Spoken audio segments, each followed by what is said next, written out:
What your horse wants on his back is the same thing we want in our shoes. I want consistent pressure front to back, side to side. I don't want to walk around with a wrinkle in my sock. I don't want to walk around with a pebble in my shoe. Welcome to the Equine Bodytalks Podcast. We'll be diving into the equine industry from the lens of a bodyworker, talking to other equine professionals and discussing scenarios around soft tissue work for all equine athletes. I'm Kim Krebs, your host. I've been working for over 2 decades in this industry as a loper, barn manager, and bodyworker. With the many horses I've worked with in all of these capacities, it has driven me to want to continually find out the why and the hows of equine biomechanics, health, and performance. My mentor and one of our industry's leaders, Tina Watkins of In Hand Equine Therapy, will also be sharing hosting duties with me. Tina has been an equestrian her entire life and has dedicated the last 25 years to bringing bodywork forward as a professional career through her business, as well as education and teaching of future and current bodyworkers. This podcast is dedicated to opening the conversation around equine wellness, diving deeper into the whole body approach for equine performance horses. This is a topic that will elicit reactions from every avenue of the horse industry. People have very strong opinions on saddles and what is right for them and their horses, as well as their sports.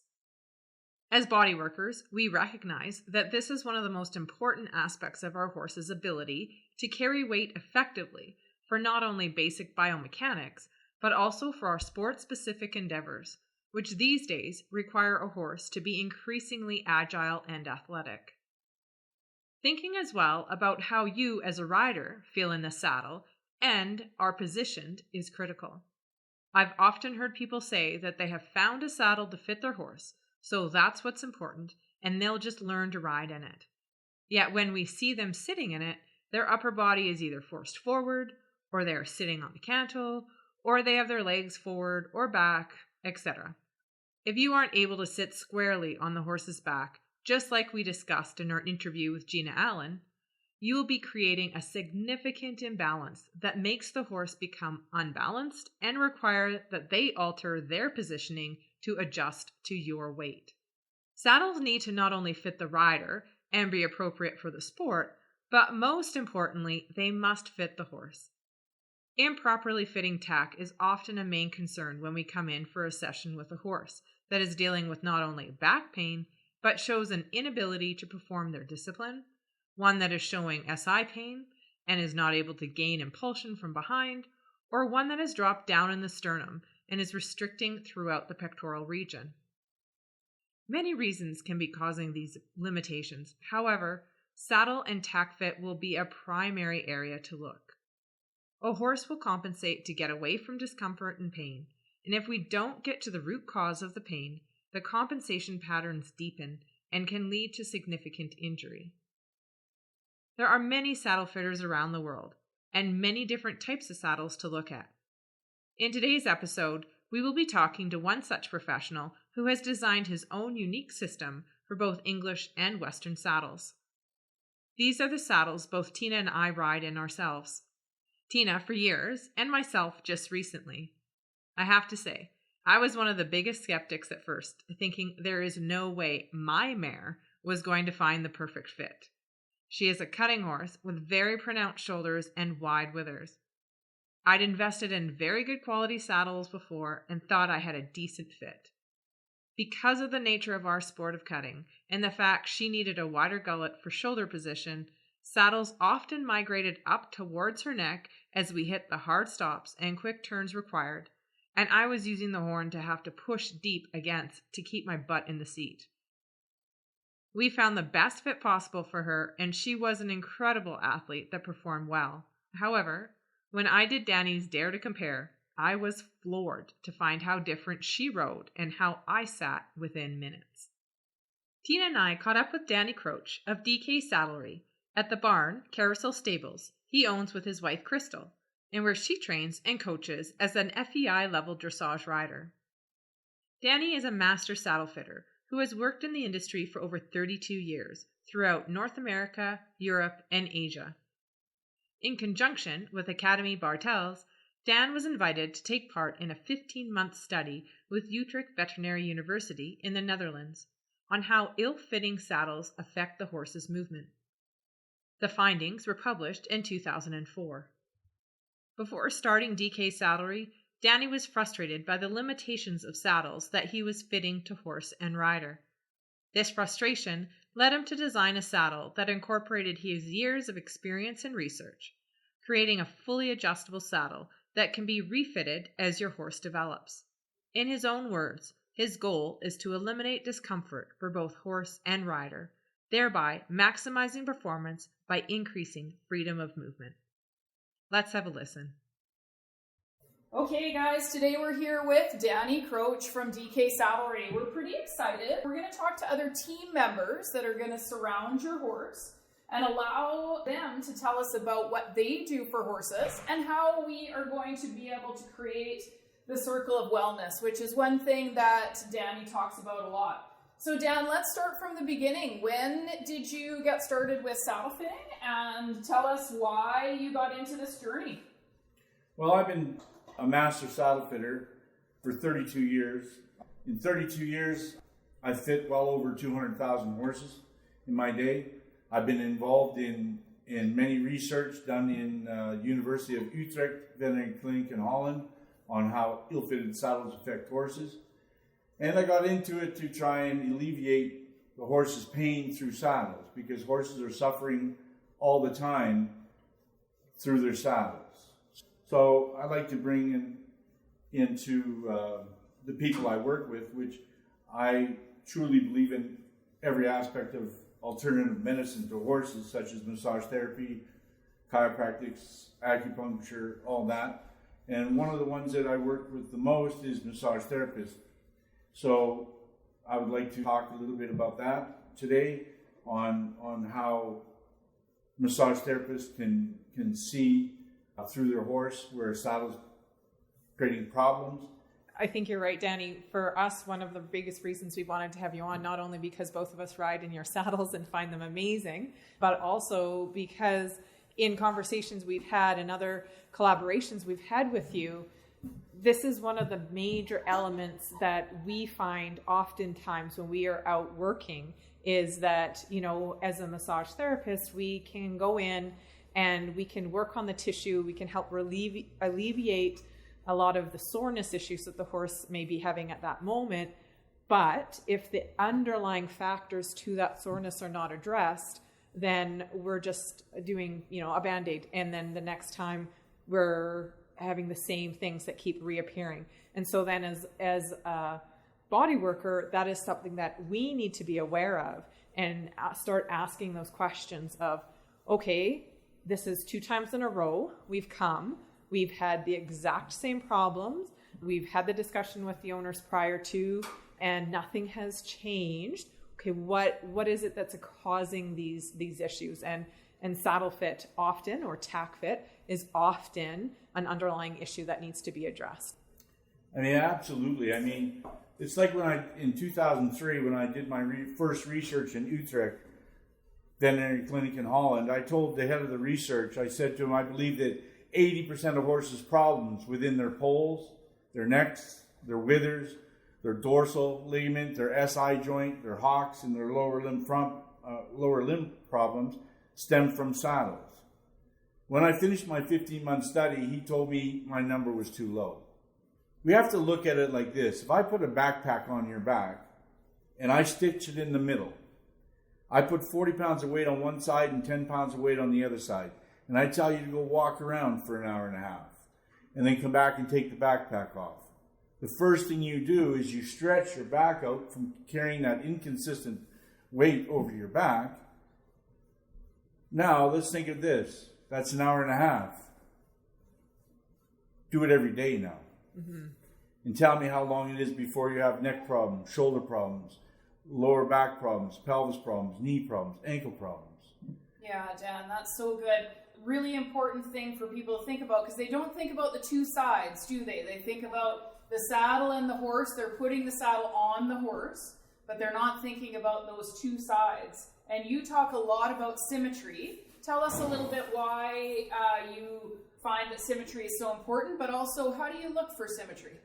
So when I look at a horse for symmetry, I'll first of all go to his back of his tail, and I'll run my fingers up in through the hamstring muscle to the top of the dock set of the tail.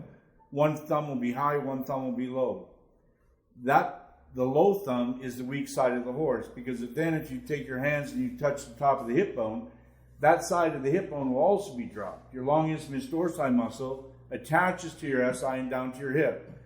So when it runs longitudinally along your back, it's also dropped. So there is no horse that is symmetrical. I've seen horses that have, from proper saddle fit, proper farrier work, and proper riding, come very, very close to be symmetrical, but you have to be able to fix the muscle, and asymmetry is so important. When I build a house on the side of a hill, I don't put the same amount of foundation in the bottom half of the hill as I do the top, because my house will slide off. I have to put more to the bottom to equal the top so my house sits level. If you want your horse, so many people say to me, Danny, but how, if you fit a saddle asymmetrical, put it on a horse, how is that muscle on that side going to build? Well, if you have a backpack, again, that has 40 pounds of weight on one side and 10 on the other side, your back is curved, and you're carrying like that. Now, the part that you're carrying, the weak side of your back, it's rigid, and a rigid muscle will never build mass. Only a soft, supple muscle has the ability to build mass. So asymmetry is extremely important. And a lot of people ask me, Danny, how do I create my horse to be symmetrical? One, you have to ride your horse asymmetrical. Second, you have to fit your saddle asymmetrical to create your horse to be symmetrical. You have to work on the weak side of the horse to get him to use that side and to build that muscle. Until you do that, you're not going to have the ability to ever make the horse symmetrical. So asymmetrical fit to me is one of the most important things of saddle fit. Because if you don't fit the saddle, you take a symmetrical object, you put on an asymmetrical surface, I guarantee you that saddle is going to fall to the weak side of your horse.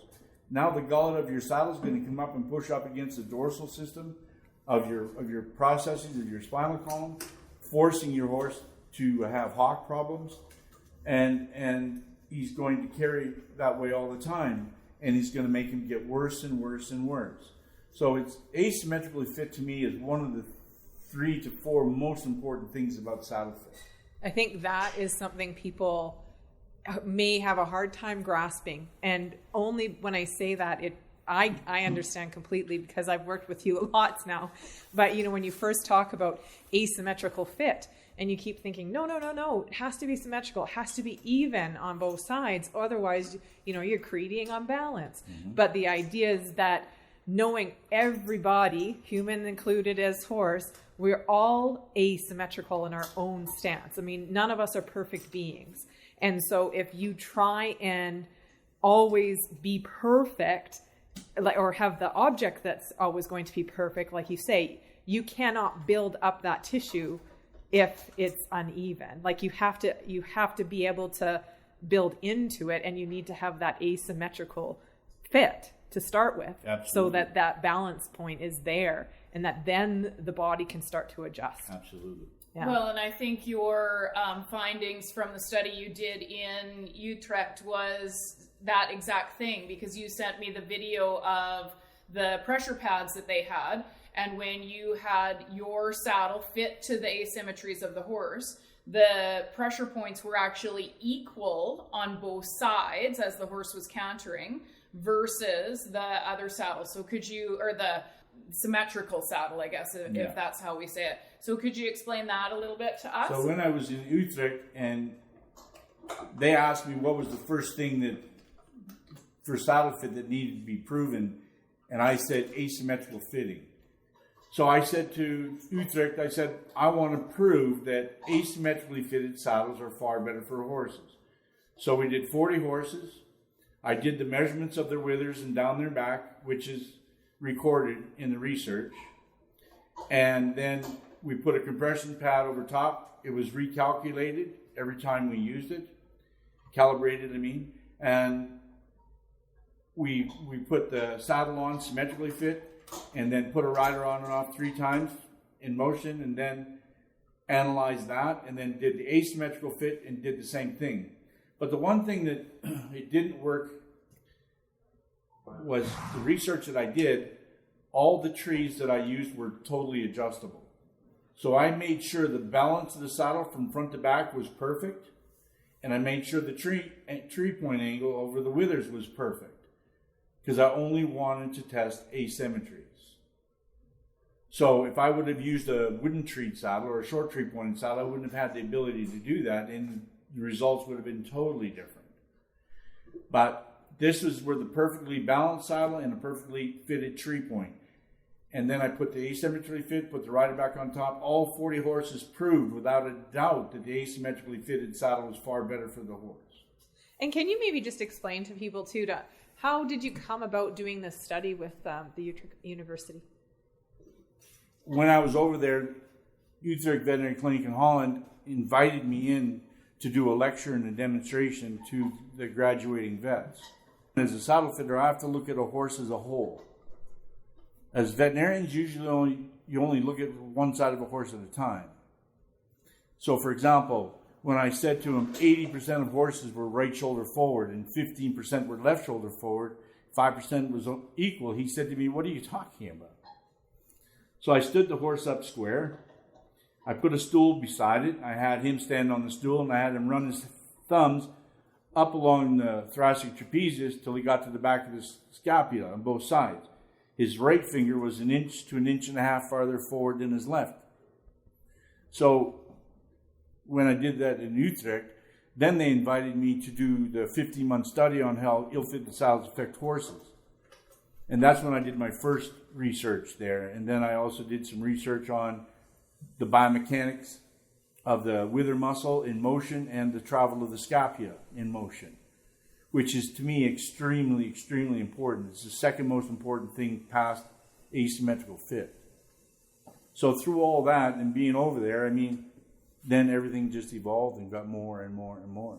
And before we go off asymmetry, Stan, so lots of times, Kim, myself, or any other body workers that are listening, we get to a horse and we feel like there's something wrong with the saddle. We flip it upside down and we see that the saddle's not straight. Now, you're not talking about a saddle that's not straight. You're talking about a saddle that's custom fit to the asymmetries of the horse. Correct. Which is a totally different thing. Totally. And it's really important to point out, because you've taught me a lot about this over our 25 years of working together, that, you know, the saddle itself is still square. It's not that the cantle's off to the side, that the cantle and the pommel don't match up, all of these things. The tree and everything is square. You're talking about fitting the underside of the saddle so that people are really clear on what you're talking about with asymmetries. Yes. So asymmetry to the horse. When I have a horse and I have a body, I have to fit the asymmetry to the saddle to the horse's body. But will I ever, this is the part that gets a little bit, because will I ever leave the front of my saddle, the tree points of my saddle, will I ever leave them symmetrical? No, I won't. I always fit the tree to the wither. Because let's say, for example, in a wool flock saddle or a foam-filled saddle, I put a symmetrical tree on top. The right shoulder's 8 to 12 millimeters less muscle than the other one. So what do? I put more wool in that area. So now what I've done is I've trapped the scapula, because now the scapula has to push the wool out of the way. And what does wool do, especially in the front of the saddle? 70% of the settling of wool will always be in the front of your saddle, and it'll settle within 3 to 4 weeks. So if I stuff it with wool and I leave the tree symmetrical, within 3 to 4 weeks, now the stuffing has compressed, and now the saddle's falling into your right shoulder again. So if I have a horse that's right shoulder forward, he's less muscle on the right shoulder, I'll bring my right tree point in maybe 1/16th to 1/18th of an inch, which is not very much, just enough to stabilize it there. So I'm stabilizing the tree from the front of the saddle through my tree points, not through wool that's going to settle out. In 3 weeks, I'll be back where I was. So it's, to me, setting the tree to the horse is extremely important, and setting the asymmetry so the saddle has the ability to stay there. And, for example, the panels on the back, they have to match panels in the front. But lots of people, they'll come to a saddle, they'll look over the cantle into the pommel, and if the pommel's not perfectly straight, they'll say it's a crooked tree. Well, my trees are all fully adjustable. I have 52 centimeters of adjustability. I can make these trees anything I want. It's like in the wooden world. They have this tree, they have that tree, they have the whoop tree, they have everything. So you get a whoop tree, which is very wide and everything else, and this horse needs it. And then the next horse you have is really narrow. Then what do you do with the hoop tree? Throw it away and buy a new saddle. Where the trees that I use, I can make them anything I want. I can make them wide, I can make them narrow, I can do anything I want with the tree. The importance of the ability to fit asymmetries through that. So in lots of saddles, you take where they stitch the panel in, you take a look at the channel down there, the middle of the stitch, you bring the middle of the stitch up to the cantle, it's not level because it's stitched from the left to the right. So they're pulling the whole panel to the right. So when you put that panel on, if that panel is straight, I guarantee you that cantle and pommel are not straight. Crooked trees is totally different thing. You have to analyze the panel, how the panel's stitched in. The center of the panel's got to be the center of the cantle. If that's in the center, then your pommel should be reasonably square. If you have an adjustable saddle like mine, yes, we can make them anything we want. So I will never leave my pommel perfectly square. I'll always bring one side in a slight bit more than the other. Mm-hmm. Talking about the symmetry or asymmetry that we're trying to fit to, and oftentimes we'll hear from clients that say, oh yeah, no problem, I have a saddle pad that is shimmable. Yes. Or I have my saddle fitter coming, they're going to reflock my saddle next week. Can you talk to us a little bit about why perhaps you have found some of those techniques maybe not as beneficial, and then what it is about your saddle specifically, or the techniques that you use to make those adjustments in the saddle for the horse to provide that asymmetrical fit that they can then grow into? You have to understand, same with saddle fitting, it's the same thing as riding, same thing as anything else. For every action, there's always a reaction. So if I'm shoving a shim in a pad here, what am I doing to the other 3 quadrants of my saddle? If you don't know what the reaction is, don't do the reaction. And if you have no understanding of saddle fit, that tree point angle, balance, asymmetry, all these things go together hand in hand, then don't touch your saddle. And shim pads to me are just a gimmick for an ill-fitted saddle. And the outer layer of a horse's skin is a nerve membrane, so it can feel a fly land on it. Shims, if you take 2 or 3 shims that are 1/16 of an inch thick and you put them together and they all end at the same spot, you've created a pretty big ridge point in your horse. What your horse wants on his back is the same thing we want in our shoes. I want consistent pressure front to back, side to side. I don't want to walk around with a wrinkle in my sock. I don't want to walk around with a pebble in my shoe. Using shims, that's what you're doing. You're creating inconsistent pressure on your horse, you're creating ridge points, and you're creating discomfort to them. And say, well, just shim it up here, shim it up there, because your horse is going to change. Yes, your horse is going to change, absolutely. A lot of people tell me, oh, I haven't had my saddle fit in 3 years. My horse hasn't changed. But horses change at least 3 times a year. The 2 biggest changes of a horse are the same as the 2 biggest changes of a human. Fall time, metabolism slows down, weight gain goes up. Horses are meant to live outside, so they're meant to put on fat through winter to survive. I measure lots of people in the wintertime and they say, yeah, but Danny, I'm in my fat pants, because they put on that 5 or 10 pounds. And then we go to the springtime when the horse is losing his hair and he's getting nice and shiny. He's also losing his weight. His metabolism speed up and his weight gain has come down. So again, now we put our skinny pants on again. So these are the things, people need to realize that your horses change at least 3 times a year. I'm not saying you have your saddle adjusted 3 times a year. I'm saying you need to be adjusting it at least twice a year. through the fall time and the springtime, the biggest changes of your horse. And realizing too, as you develop an athlete, you're building tissue, hopefully. I mean, that's part Absolutely. of what we're all looking at when we're coming as body workers to try and help the horses in those asymmetries and develop the areas that they're needing to. And so if you are truly gaining and you're making a difference, now you're going to have, again, difference in symmetry. Absolutely. Yeah. 4 things change horses: work, feed, age, and metabolism. So in the springtime, when my work goes up and my horse is getting fitter and fitter and fitter, yeah, my saddle's not going to fit the same way. Mm-hmm.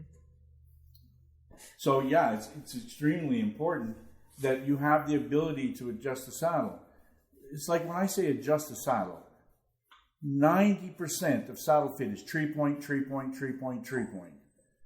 So that how the tree matches your withers.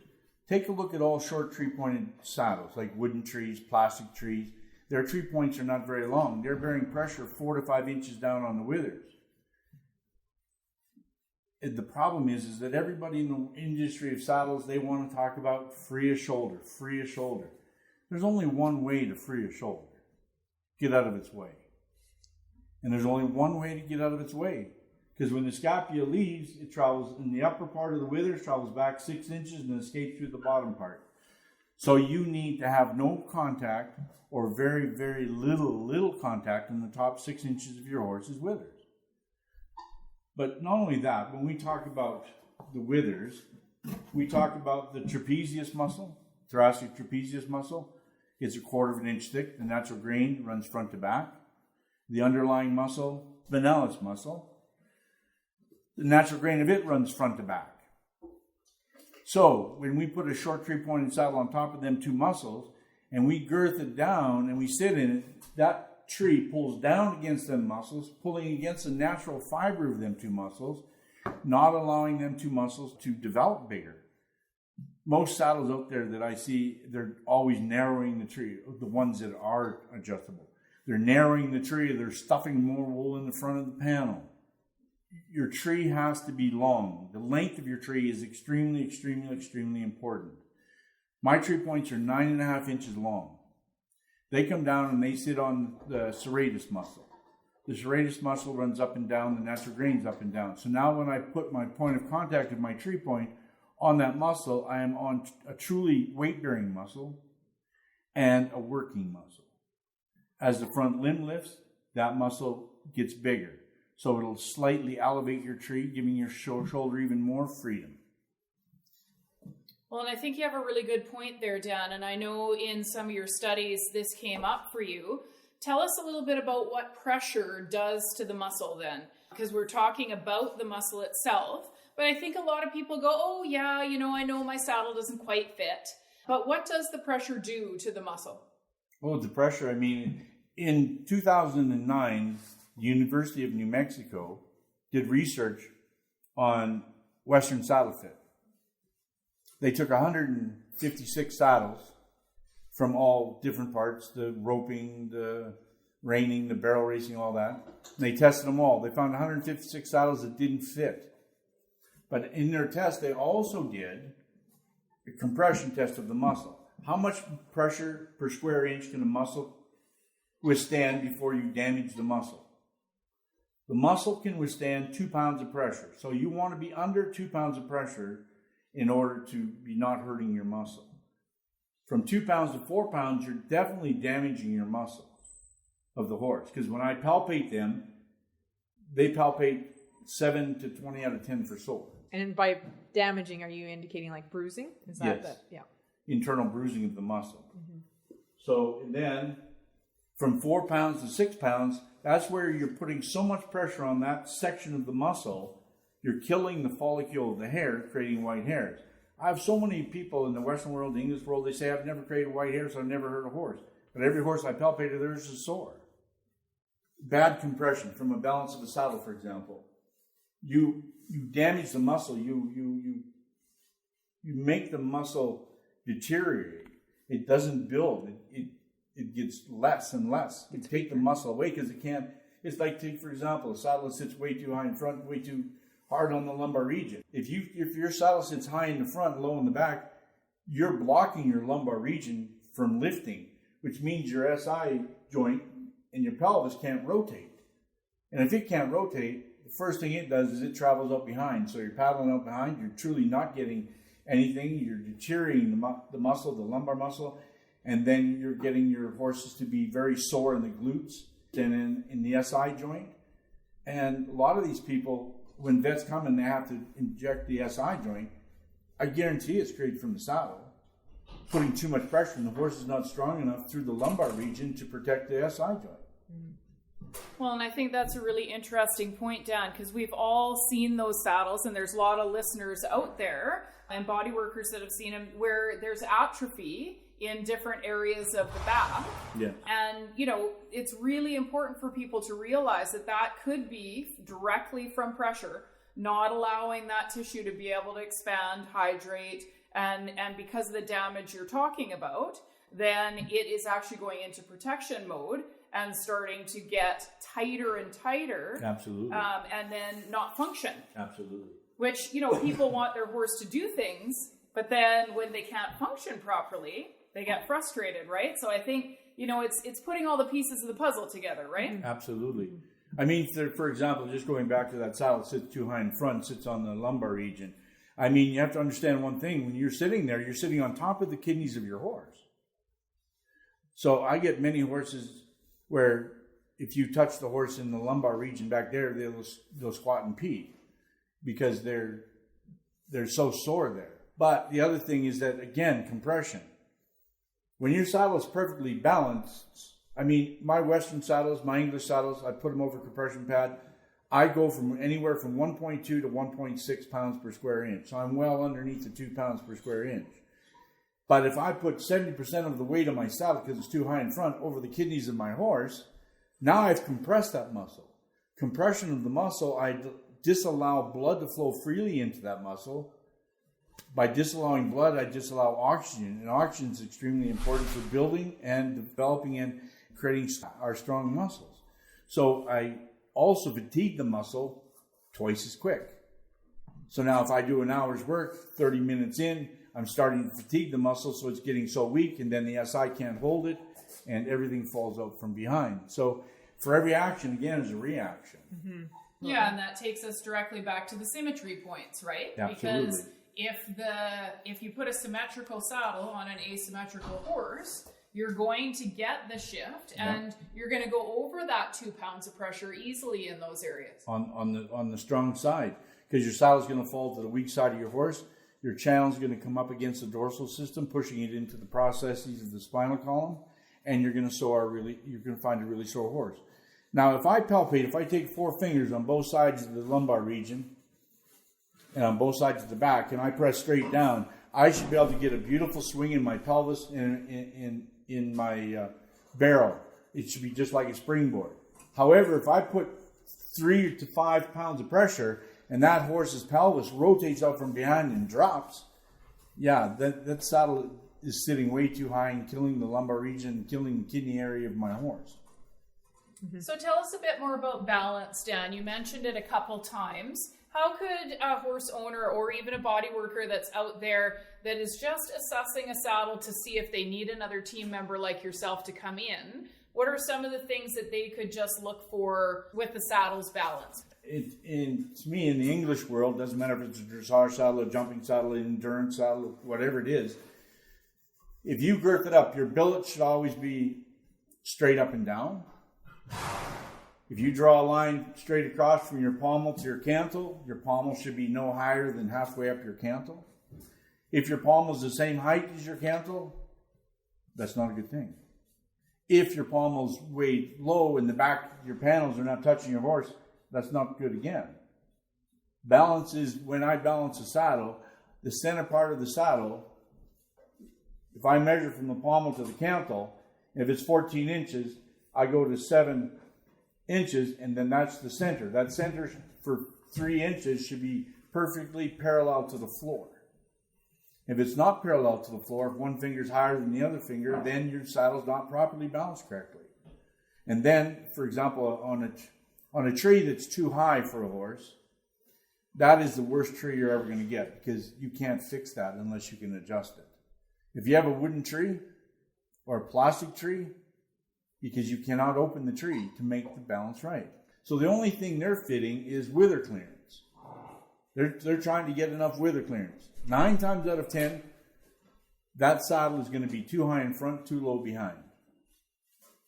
Therefore, that puts the rider way into the back of the seat, sitting over the kidneys, blocking the back end of the horse from jumping or doing his job. The things to me that are most important about fitting a saddle is the angle of the tree point. The angle of the tree point has to sit below the shoulder, giving the top part of the withers total freedom. You can't do that with a tree point that's less than 9.5 inches long. Second, asymmetry. Asymmetry needs to go with that. Third, balance. Because without the balance, the rest of it doesn't work. Because if my saddle's too high in front, then my horse is going to have the ability to still kick my saddle to the weak side of his body, and I'm still going to have an asymmetry that didn't work. If my saddle tree is too wide, my saddle's going to shift side to side, creating pressure points over both sides of the withers and making rub marks on the back. So yeah, balance is one of the 3 most important things. When people want to talk about length of a saddle, they talk about, okay, well, behind the thoracic 18th vertebrae is the last weight-bearing surface. Yes, truly, in the normal or in a real world, that works. But can we go beyond the thoracic 18th vertebrae? Absolutely. I'm talking about 1 to 3 inches behind there. Because if a saddle fitter does his job right, when a horse picks his back up, he'll pick his back up at the base of the withers from the thoracic 9th to the 12th vertebrae, strongest part of his back. So if I do my job right, and I get the pressure where it's supposed to be, when that horse lifts, he's going to alleviate the pressure off his lumbar area and alleviate the pressure off his withers slightly, so that there will be contact, but there won't be dead contact. So I'm not affecting my horse. But yet if your panel ends here and the cantle of your saddle is 2 to 3 inches beyond your panel, when you go into rising trot or sitting trot, you're going to drag your saddle into a rear balance with your body, and you're going to sit heavy on the kidneys of your horse. The panel of your saddle has to exceed past your cantle 1 to 3 inches, 1 to 2 inches anyway. So that way the panel is supporting the rider in the posting trot and sitting trot of the horse when you're on top of the cantle, when you're riding. So it's a very important thing. There's so many myths out there today in saddle fit. Over a horse's withers, when you come on my tree, for example, where you come down 9.5 inches and you sit on the really wide part of the tree, when you put a U-shaped tree over V-shaped withers and then you girth it down, the pressure is always going to draw the tree points out, which is going to put the pressure at the head of your saddle, the top of your pommel. My trees have to withstand over 3,000 pounds of pressure, because that's how much pressure is on the tree so that it doesn't change when I ride. I have saddles that I adjust in other adjustable saddles that people ask me to touch. I'll see the saddle sits way too wide. I'll put it in my press. I'll get it right, get it all sitting right, and then I'll go to girth it down. As soon as I girth it down, I start seeing the back of the panel start lifting off the horse, and I say, oh, something's wrong here. So then I'll take it off. I'll readjust it. I'll put my fist in. I'll show the customer how far between the panel to panel, a fist in 1, fist in 2 fingers, or whatever it is. I'll put the saddle on top. I'll girth it down. I'll leave it there for 2 minutes, girth down, and I'll take it off and put my fist back in there, and I guarantee you the plate will spread a finger to a finger and a half in 2 minutes of sitting on a horse. Without rider. Without rider. Yeah, and without any forces, like going over a jump, turning. Absolutely. Centrifugal of a barrel, any of those kind of things. Anything like that. So Dan, you said a couple times panels, and I think that people don't maybe quite understand how important it is to have that panel distributing your weight. Because if you think of us, the 3 of us standing here, none of us have been close to 2 pounds for a long time, right? And if it's 2 pounds of pressure, that starts to affect the muscle. Tell us about your panel and maybe some of the things that panel has to do when the horse is in motion? So that's a good question. But again, when we talk about 2 pounds of pressure, what's the first thing that comes to your mind? Okay, now I'm going to put a panel on a horse and I'm going to put this. How am I going to get the pressure down to 2 pounds? First thing that comes to my mind is distribute weight. So the bigger the panel, especially in the front of your saddle where most of your weight-bearing surface is, in the front of your saddle, you're putting at least 70% of the weight of the saddle and the rider in the front. So you want to have as big weight-bearing surface in the front of your saddle as you possibly can to distribute weight over a bigger area. That's the only way to get it down. I have saddle companies out there today, they're cutting the panels down in the front. They're making them smaller, using a different system that they think is going to be better for the horse. But it's not. The only way to get it down is to distribute the weight. People talk about in the Western world, the English world, that the Western world, the saddles are better for horses because bigger weight-bearing surface. Mm-hmm. From the round of the rib cage down, where your skirt falls, that's not a holding surface. Mm-mm. So what is it? Where is it holding weight? It's not. A horse's back from an inch behind the thoracic 18th vertebrae to an inch and a half off the dorsal thoracic processes to where the round of the rib cage is, an inch and a half on top of that. From there to the withers. That's the weight-bearing surface of a horse's back. Doesn't matter if it's in an English saddle or a Western saddle. That is the carrying surface of a horse. So any leather you put on besides that is going to be for looks and for weight because it ain't helping the horse. And when you put too much leather on the back into the lumbar region of the horse, you're not helping the horses at all. You're blocking their SI joint and you're giving them a lot of trouble. So the panels need to be wide enough, but then you have, I see saddles out there that they have a really wide panel, but the back of the panel is totally flat like a 2x4. You put it on the horse, 3 inches of the panel doesn't even touch the horse.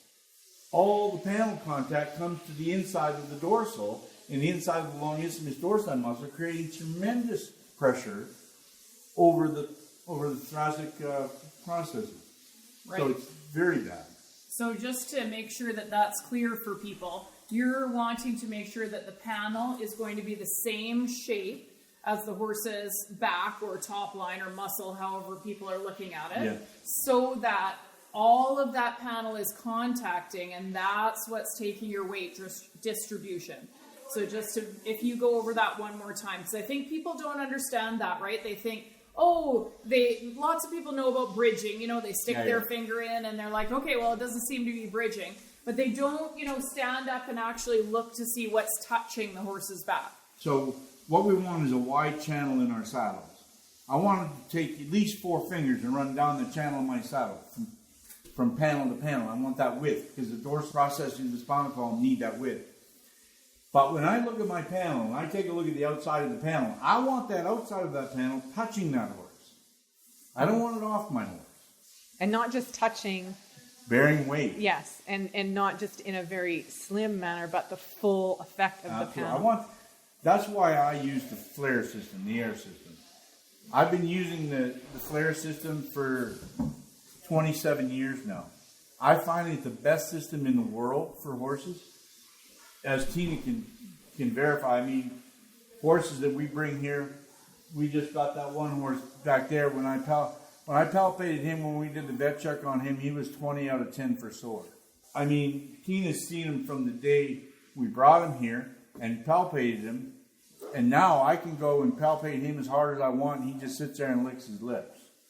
There's no soreness in him. His muscle structure has changed tremendously. I mean, in the air system, because the air system sits round, and then when you girth and you sit in it, it flattens out and distributes way over a larger area.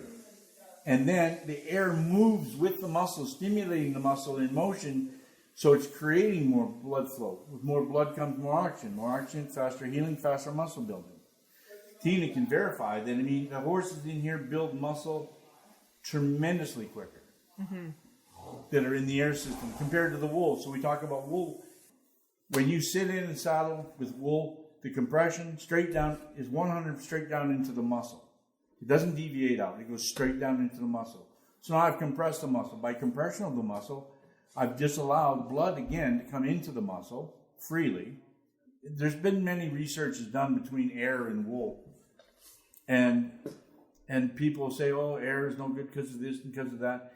Every one of their theories have been put out to rest because it's not true. So Dan, tell us about foam, because I think foam is even worse than wool. So do you have a little bit of thought on foam? Yeah, foam should be in chairs on seats, not on horses' backs. Because, one, you can't fit asymmetries.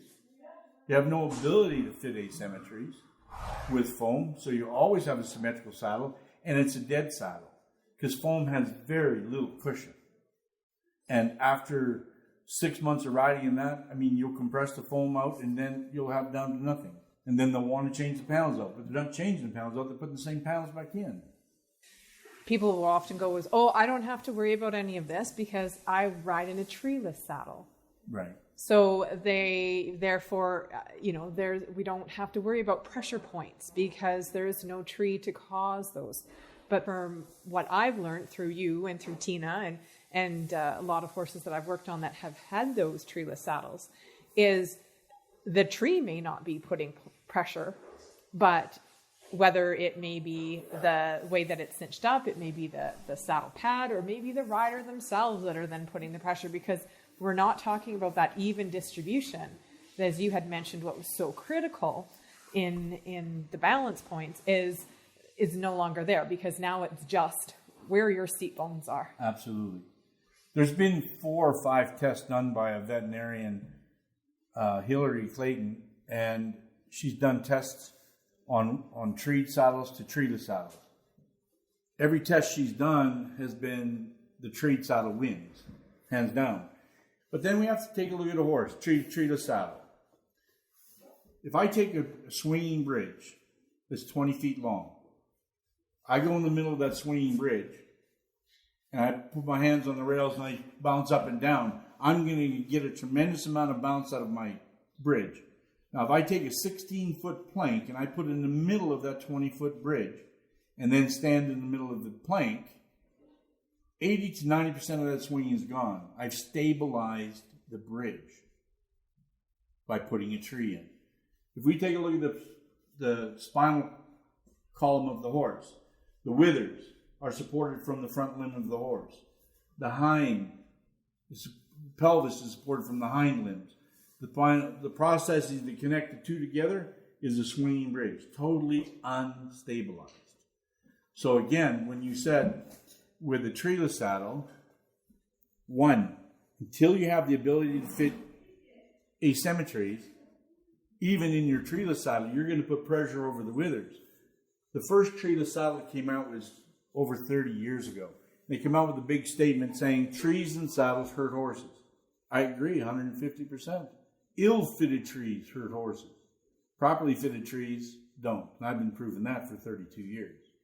So, 4 years after the first treeless saddle came out, they found that the treeless saddle was also hurting the horse's withers. So then they went to designing a pad to try and fix that. Pads don't fix any problems. Any problems. If I have a problem in one of my saddles, I'm going to fix the saddle. I'm not going to create a saddle pad. You need to have a tree in the saddle to distribute weight over a larger area.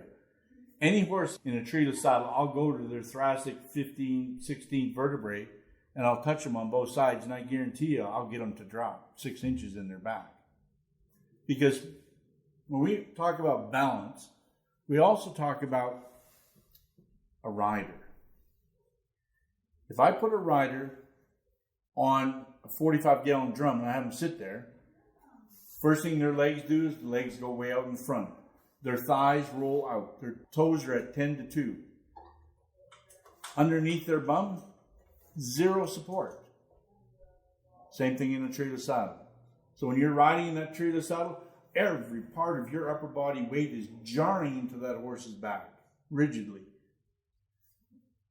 That's where the position of a rider should be shoulder, hip, heel. Straight in a line. That way your heel is underneath your body, which is taking the weight of your whole upper body and allowing you to ride into your horse smoothly. If I take your feet out and then drive, you're driving to the horse rigidly, and then you can see the horse. The horse's back doesn't swing as much. He becomes rigid. Think about it. If you get on your hands and knees, and I tell a small child to get on your back, and he starts bouncing on your back. He's bouncing really nice and soft so you can receive him nice in your back. And then I tell him to go rigidly. So he jars into your back. The first thing you do is go, ooh. You tighten your whole body up before that jar hits you. Position of a rider is extremely important. You need to have your leg underneath of you, not in front of you.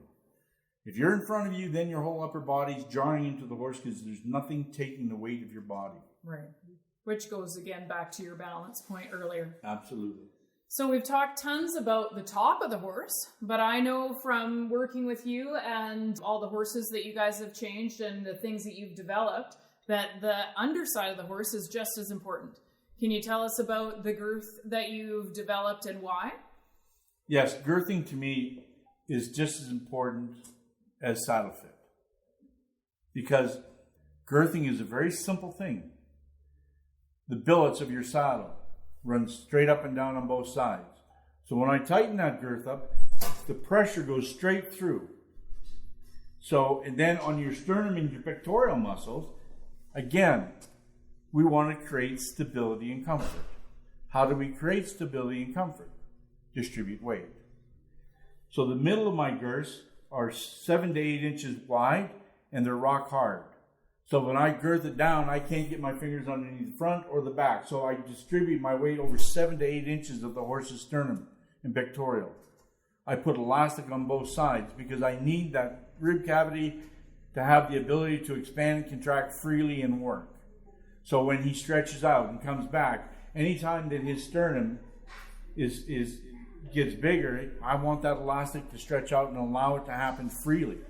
As opposed to having those girths that have the elastic on one side only. Or no girth. Or no elastic, yeah. So, I mean, yeah, the bad thing about girths that only have elastic on one side is that you get chafing because your girth is only, when the horse is breathing, only one side is giving. So for you women or us boys out there that wear bras,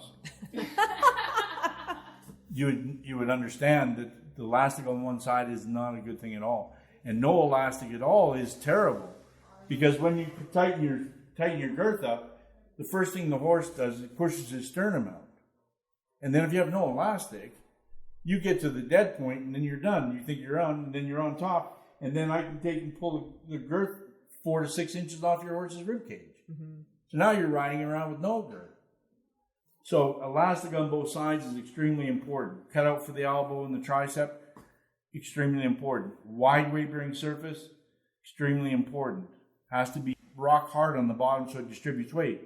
If I take a look at a girth, and if I put it up against a flat wall, and the front of the girth, the first 4 inches of the front of the girth are not touching, only the back inch or inch and a half, that's the only thing touching your horse.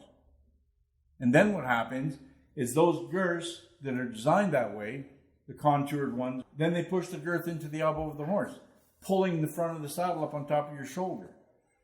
So girthing is very, very important, that the girth distributes a good weight-bearing surface, has elastic, and then also we want our girths to be very high. On a dressage girth, I want from the bottom of your flap to your girth, I want 3 to 4 fingers, no more. On your Western ones, I want 6 to 8 inches from D-ring to D-ring, because just behind the elbow, underneath the pectoral muscles there's approximately 10 nerves that run through there. I don't want to be setting my buckles on top of 10 nerves and tightening it. And also, wherever you have a round of a rib cage, you don't want to be pulling up on, because if I come to you and I put both hands on both sides of your rib on the curved part and I squeeze in, that's not very comfortable. If I come to the widest part of your ribs out on both sides, I can squeeze hard as I want and I don't hurt you at all.